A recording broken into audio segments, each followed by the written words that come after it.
Fala galera, tudo bem? Sou Roberto Falcione. Em nome da Saia Digital, sejam todos bem-vindos para mais uma aula de História. E vamos dar continuidade ao nosso tema da aula passada, Formação dos Estados Nacionais. Inclusive hoje, página 637, aula 2 da semana 6, livro 2. Nós vamos ter então aqui os principais Estados Nacionais modernos e as suas características. Na aula passada, vocês tiveram uma atividade sobre o Leviatã, a imagem do Leviatã, e aqui está mostrando aqui sobre a legitimidade do poder, Thomas Hobbes, né? Seria importante, portanto, um poder constituído que enfrentasse esses impulsos, né? Esse poder agressivo, o lobo do homem, né? O poder destruidor do próprio homem para dirigir sobre uma sociedade da ordem. A pergunta então aqui, ao analisar as causas gerais das guerras de 100 anos e tal, como essa perspectiva atingia a monarquia francesa? Aí está dizendo aqui, resposta, que dessa maneira também se deduz que o rei da França não estava sendo capaz de conter, portanto, os ímpetos de seus governados, ou o Leviatã. Desse modo, a unidade que se dava em torno do bom desempenho do rei em sua função não era possível. Essas documentações atestam que existia uma crítica ao monarca francês e uma insatisfação com o desempenho político, situação que chegaria ao auge com a Revolução. Ao mesmo tempo, também demonstram um apego às referências religiosas cristãs típicas do medievo como explicações da realidade. E aí, por que? Essa é fácil, né? Porque o desenvolvimento político e econômico das nações nesse contexto era importante para a formação dos Estados Nacionais.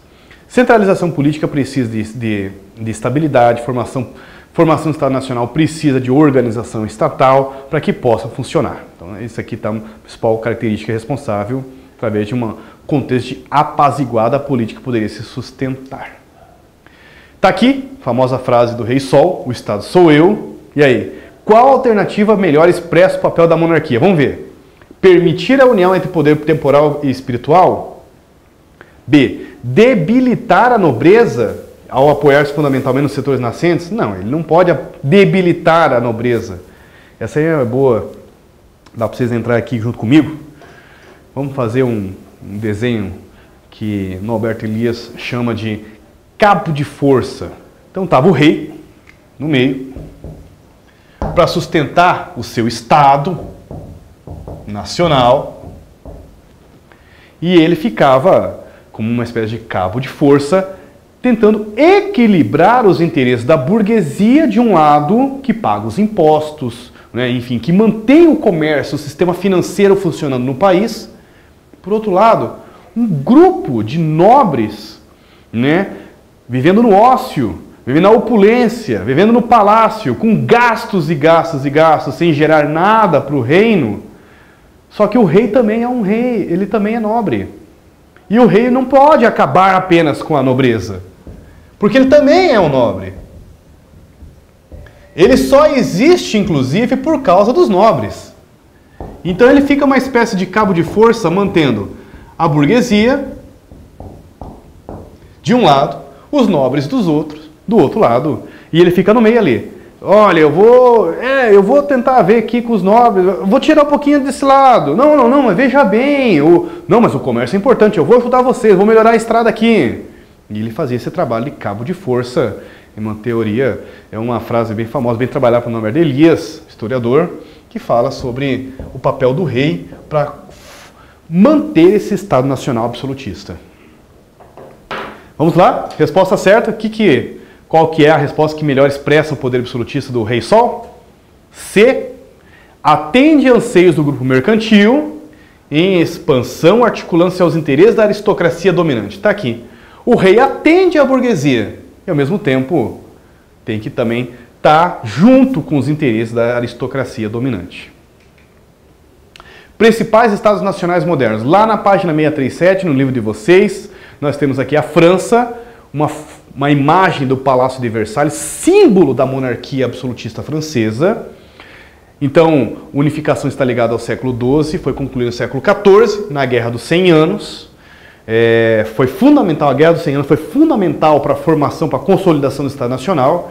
Vale a pena, uma dica para o senhor Roberto, quem puder, quem tiver acesso, no YouTube, pesquise. É o filme, né, Joana d'Arc. Está trabalhando sobre a imagem dela, o filme retrata a história dessa menina, jovem camponesa, 17 anos, tem uma espécie de uma visão divina, dizendo que ela tinha que mandar essa mensagem para o rei lutar, para o rei Carlos lutar com suas forças contra os ingleses, expulsar os ingleses. A França estava quase para ser derrotada, perder territórios continentais para os ingleses, porque nem todos da elite francesa concordavam com a política do rei e estavam vendo interesses, inclusive privilégios, junto com a nobreza inglesa em território francês. Então tinha uma espécie de desunificação. E a Joana d'Arc foi fundamental, ela virou uma espécie de símbolo de heroína, uma espécie de símbolo de unificação e de motivação dos soldados para expulsar o exército inglês em território continental. O final todo mundo sabe, ou quem não sabe, não vou estragar muito a história aí, mas consegue consolidar o poder do rei, consegue fortalecer o Estado Nacional francês e inclusive, a Guerra dos 100 Anos termina com a vitória francesa expulsando os soldados, expulsando a invasão inglesa em território continental francês. Símbolo absolutista, Rei Sol, Luís XIV, está aqui a imagem do nosso amigo. Peter Burke, desse livro, é um livro que trabalha muito a construção da imagem pública do Luís XIV. Falamos muito isso na aula passada, sobre a fabricação do rei, como diria Norbert Elias. A monarquia francesa representou síntese do poder absolutista. Assim como os nobres, muitos integrantes do clero francês também usufruíam de privilégios em vidas imensuravelmente luxuosas, o que já demonstra um contingente de homens investidos em funções religiosas, porém dissociados do seguimento da prática de vida ascética exigida pelos seus cargos, ou seja, uma vida regrada, uma vida ética correta do seu cargo. A fabricação do rei é fundamental. A aula passada nós falamos sobre a construção de etiqueta. Inclusive, nessa fabricação do rei, na aula passada, retomando aqui rapidinho, falamos também dessa vida luxuosa dos nobres, e eles têm no Palácio de Versalhes assim, festas, banquetes, rituais, enfim, uma vida de gastos gigantescos, e o povo que, através de tributos e impostos, mantém essa sociedade de privilégios, esse pequeno grupo, essa minoria com privilégios dentro da corte francesa, né? Mas essa simbologia ela é fundamental para o rei manter essa formação de Estado Nacional.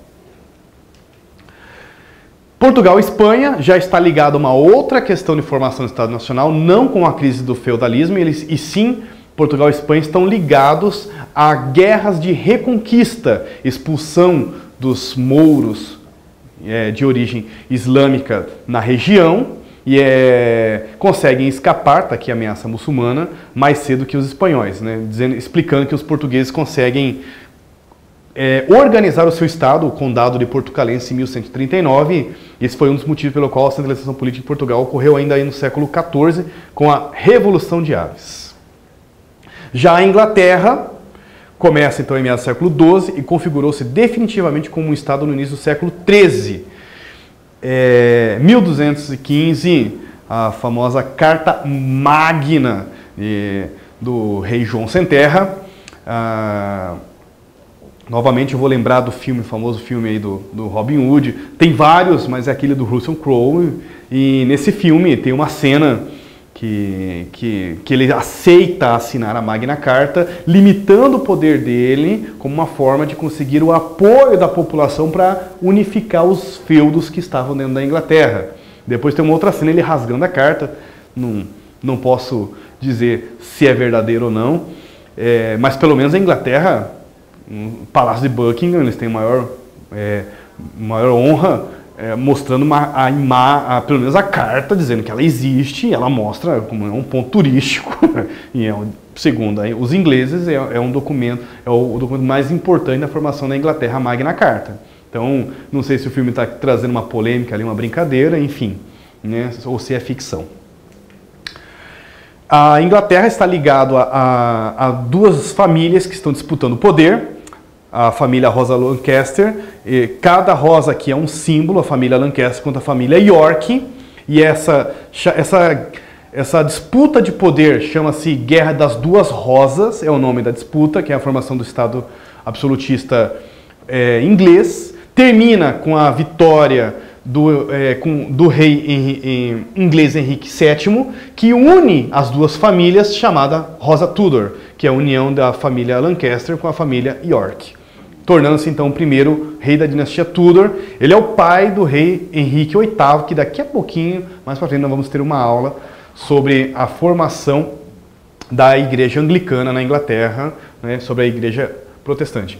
Aqui está falando da Carta Magna, 1215, nós falamos do rei João Sem Terra, comentamos ainda uma brincadeira sobre a história do filme, dessa cena do momento.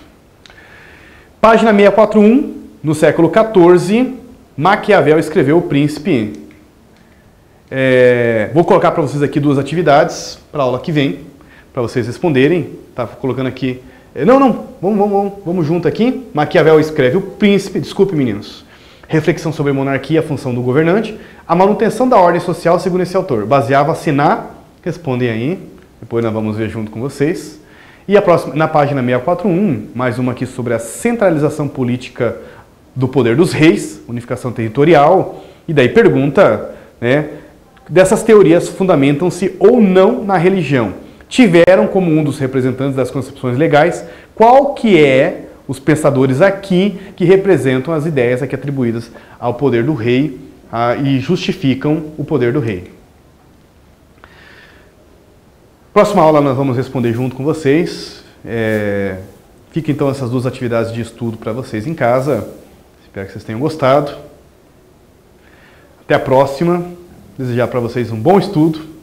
Muito obrigado por tudo aí. Valeu!